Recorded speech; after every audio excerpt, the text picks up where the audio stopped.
Nosotros hablamos mucho acá de las consecuencias irreversibles de algunas decisiones que se toman a punta de lapicera, porque Sí. eso es lo que ocurre. No hay nada irreversible para mí, ¿eh? O sea, pero Bueno, sí son muy dañinas. hoy murió una chica que no recibe medicamentos, eso es irreversible. Desde luego, pero digo, en términos de las Bueno, eso políticas. es una política pública que generó un hecho irreversible. Murió una Pero persona eso porque no es recibió un hecho medicamentos. irreversible. Yo digo para razonar, porque yo me puedo poner tribunero y recontra correrte por izquierda. O sea, vos estás acá y yo estoy todos los días en los barrios populares. Pero quiero hacer un razonamiento. El rol de una organización sectorial no es, y voy a ser muy claro con esto, voltear un gobierno. Si vos querés derrotar un gobierno, tenés que seguir los mecanismos de la Constitución. Ahora, si se cierran las puertas del diálogo, no hay otra forma que la acción directa, no existe. Y esa acción directa, si la testarudez y los prejuicios ideológicos y la definición de destruir cualquier elemento de organización social y cualquier política pública a favor del pueblo se mantiene de esa manera, no es que solamente van a ser los trabajadores y trabajadoras de la economía popular, van a ser los sindicatos, van a ser los estudiantes, va a ser el movimiento de mujeres, va a ser la clase media con su espontaneidad, que un día aparece un montón de gente en la calle, van a ser los jubilados, y esa guerra que ellos declaran, sin un pensamiento belicista, sin armas, que son las que tienen ellos, la gente la va a resistir. Eso no me cabe la menor duda. Y los que hoy estamos cumpliendo un rol político, lo que tenemos que hacer es darle un cauce de una alternativa de gobierno a esa bronca, que cuando se den las circunstancias constitucionales correspondientes, se convierta en una victoria, que no sea una victoria pírrica como otras, es decir, que no sea una victoria electoral y una derrota política porque no supimos qué hacer para resolver los problemas de los que hoy nos quejamos, ¿no? La estrategia política entonces sería esperar a que la gente reaccione. No, eso no es una estrategia política. Y sí, es la estrategia en curso. No es, Sí. bueno, pero está bien. Pero, no es, la que estamos viendo. pero no es una estrategia política, eso será esperar. ¿Qué quiere decir esperar? ¿Esperar para qué? Y no sé, te pregunto, porque lo que vemos es que se está esperando. Pero esperar para qué, por ejemplo, Unión por la Patria, ¿no? Sí. Que es la coalición, no sé si sigue existiendo. Yo soy presidente de un partido, Patria Grande. Yo no estoy esperando nada. Yo me toca dar la discusión y el debate de enunciación política.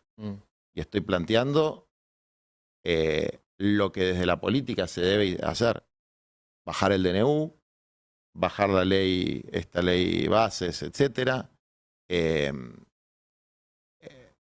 Plantear que no hay que ir a firmar ningún pacto de mayo, que es una copia textual del consenso de Washington.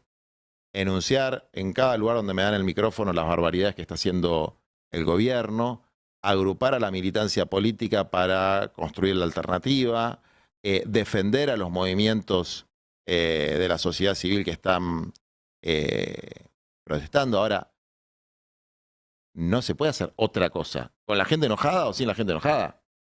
Vos sí podés decir que, eso te tomo, que hay sectores, que no son todos, que hay sectores que están, como me dijo un gobernador muy inteligente, que nosotros estamos como un submarino que va por debajo del mar, levantamos el periscopio, miramos cuál es el clima y ahí actuamos. Pero actuar quiere decir hablar, básicamente. En ese sentido sí entiendo lo que decís, y mi respuesta fue, yo supongo que cuando levantás el periscopio lo que ves es mucha gente sufriendo, porque los despidos por esto y por lo otro. Yo creo que a la dirigencia política lo que hay que pedirle es que dé la cara, que exprese su oposición, que no habilite ningún tipo de reforma en contra del pueblo, sobre todo a los principales dirigentes, y después en el juego parlamentario nuestra posición es que no hay que entrar en un mercado persa. Es decir, por ejemplo, en la ley de bases no hay que negociar artículo por artículo. Pero mientras tanto, yo digo, nosotros hablamos mucho acá de las consecuencias irreversibles de algunas decisiones que se toman a punta de lapicera. Sí. Eso es lo que ocurre. No hay nada irreversible para mí, ¿eh? O sea, pero bueno, sí son muy dañinas. Hoy murió una chica que no recibe medicamentos, eso es irreversible. Desde luego, pero digo, en términos de las políticas. Eso es una política pública que generó un hecho irreversible. Murió una persona porque no recibió medicamentos. Es un hecho irreversible Yo digo para razonar, porque yo me puedo poner tribunero y recontra correrte por izquierda. O sea, vos estás acá y yo estoy todos los días en los barrios populares. Pero quiero hacer un razonamiento. Digamos, las políticas públicas, el endeudamiento, por ejemplo, es reversible. Digamos, yo mañana soy presidente y denuncio, es un término jurídico, el acuerdo con el Fondo Monetario Internacional y no lo pago más. Entonces, Sí. eso es reversible. Obviamente, el sufrimiento de la gente es irreversible, como era irreversible cuando en el gobierno anterior se habló mucho de hambre, ni bien se inició y teníamos un determinado porcentaje de pobreza, después subió 10 puntos y todo el mundo cerraba el orto cuando los pibes estaban muriendo en el norte grande de inanición. O sea, las consecuencias efectivas sobre los seres humanos sí son irreversibles. Las políticas no solamente son reversibles, sino que las vamos a revertir. Y no solamente las vamos a revertir, el desastre que está haciendo esta gente nos va a dar la legitimidad para profundizar en las políticas contrarias. Claro, porque aparte, apuntando un poco eso y lo que decía Ari, la reforma laboral, porque tenemos una CGT que está avalando una reforma laboral. Ayer, lo que contaba recién Mariano, una reforma laboral light o lo que sea, en un gobierno de ultraderecha. Pero claro, en este contexto que decís vos, los tipos tienen una reforma laboral que le pusieron por decreto. Sí. Ahora están negociando otra con los bloques dialoguistas. Y vos sos CGT, ¿qué haces? Bueno, trato de buscar cuál es la reforma que equilibre un poco los intereses. Pero, claro, de última está cediendo, siempre va a ser. Mira, la verdad es que yo no vi cuáles son los acuerdos de ayer, si hubo algún acuerdo. Dudo que la CGT acepte, esta CGT completa, acepte una reforma laboral regresiva. Dudo que esta CGT, que está además trabajando de manera conjunta con las dos CTAs y en algunos casos con la UTEP también. Ahora vos decís, la evaluación sobre si hay que aceptar el mal menor, o sea, dar un paso para atrás para después tomar impulso, o si hay que enfrentarlo abiertamente en el terreno sindical con el costo que eso tiene en términos de, no es un paro nada más, que hacer un paro en el sector público más o menos sencillo, hacerlo en el sector privado, jugás el puesto de laburo de la gente. Es hacer un paro, es pelear, es enfrentarse a lo que ayer se enfrentaron mis compañeros. Bueno, esa evaluación es una evaluación entre los fines y los medios, cuál es el medio más adecuado para tal fin.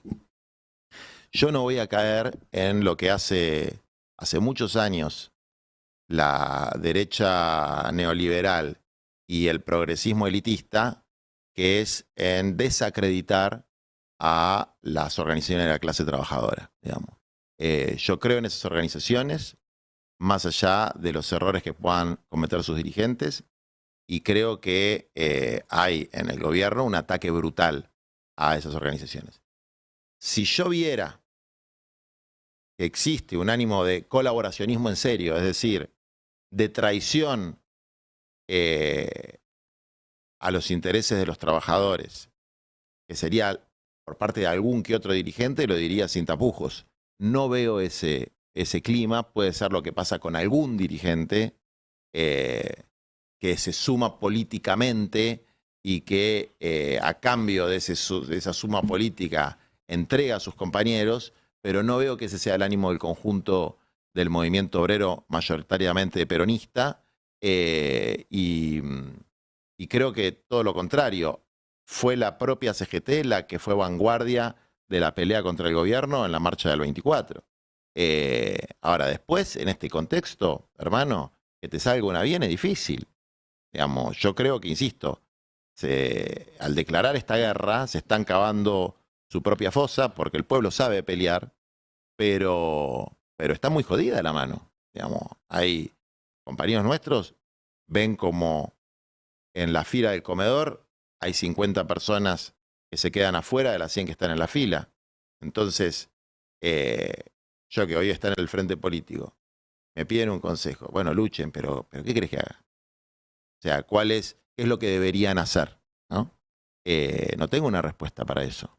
Sí, pelear, buscar las mejores tácticas, las estratégicas, tratar de abrir la mesa de negociación, porque hay que ¿No darle... está balcanizada eso que dijiste antes? ¿No está balcanizada también la oposición a este gobierno? La oposición política sí, la oposición social no. La oposición social está ¿Y la unificada. oposición social puede tener algún logro sin liderazgo político? En general, para mí, los procesos históricos fueron siempre de la mano de la pelea de los sectores populares y después la política que se monta en el bueno o en el mal sentido sobre esas reivindicaciones. Es decir, el mate que se toma la política viene del agua que calienta el pueblo organizado. El tema es que cuando la política se tome ese mate lo comparta. Es decir, lo comparta con el pueblo, no se quede el poder por el poder en sí mismo. Si hay un proceso de lucha social, se van a crear las condiciones no solamente para resistir el ajuste y el proyecto de deshumanización del gobierno, sino para construir una alternativa que profundice en las cosas más positivas que se hicieron durante los gobiernos peronistas del siglo XXI y que logre cumplir un decálogo como el que quiere hacer Milei el 25